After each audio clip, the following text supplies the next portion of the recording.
seems to? I guess, frankly, I don't. I'm just not sure. I think we have to see what happens, especially because this investigation seemed to have been so slow-rolled at the beginning. And it might well be that the reason that the Justice Department is moving now is because of the January 6th committee. You know, the Washington Post report says that these questions were asked only in the last few days. You know, ask ourselves, why is that? It's just, we're 18 months after the incidents of January 6th. Why is it now, the last few days? It's a very good point. Ryan Goodman is a former special counsel at the Department of Defense, current co-editor-in-chief of Just Security. Ryan, thank you for your time tonight. We appreciate it. Oh, good. Like and Ryan just mentioned the role of the 1-6 committee in all of this. Well, up next here tonight, Congresswoman Zoe Lofgren, a member of the January 6th Select Committee. She'll be joining us live to react to this breaking news. Do not go away. We're just getting started.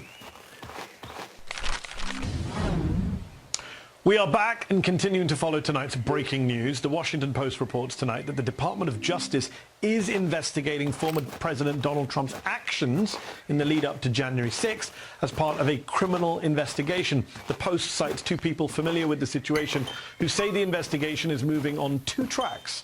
The first focuses on seditious conspiracy and conspiracy to obstruct a government proceeding, the kind of charges we've already seen brought against some of the right-wing groups involved in the Capitol attack. The second is focused on potential fraud associated with the false electors scheme or with pressure Trump and his allies allegedly put on the Justice Department and others to falsely claim that the election was rigged and votes were fraudulently cast. Now, the news of this investigation into the former president comes after 6 weeks of damning public hearings by the January 6th committee detailing Trump's role in the plot to overturn the election.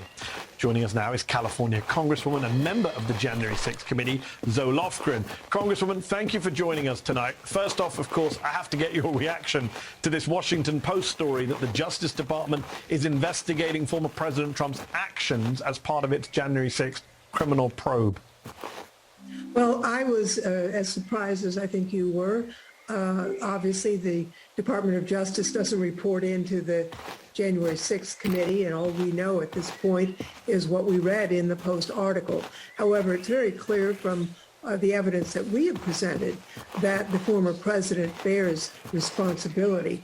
He summoned the mob. He knew they were armed. He sent them to the Capitol to disrupt the electoral count. We know that he was involved in the fake electors scheme. Remember when he got on the phone with the Romney, the Republican chairwoman, and then handed it off. He wanted her to talk about the fake electors scheme. So his hands are in this, and I presume that the Department of Justice will be thorough and find perhaps even more evidence than we have found.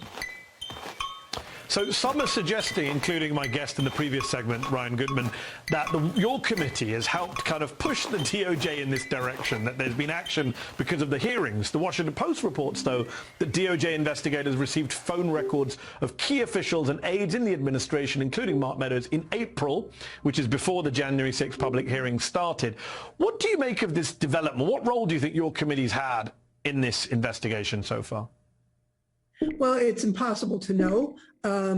I do know this, that we have played a role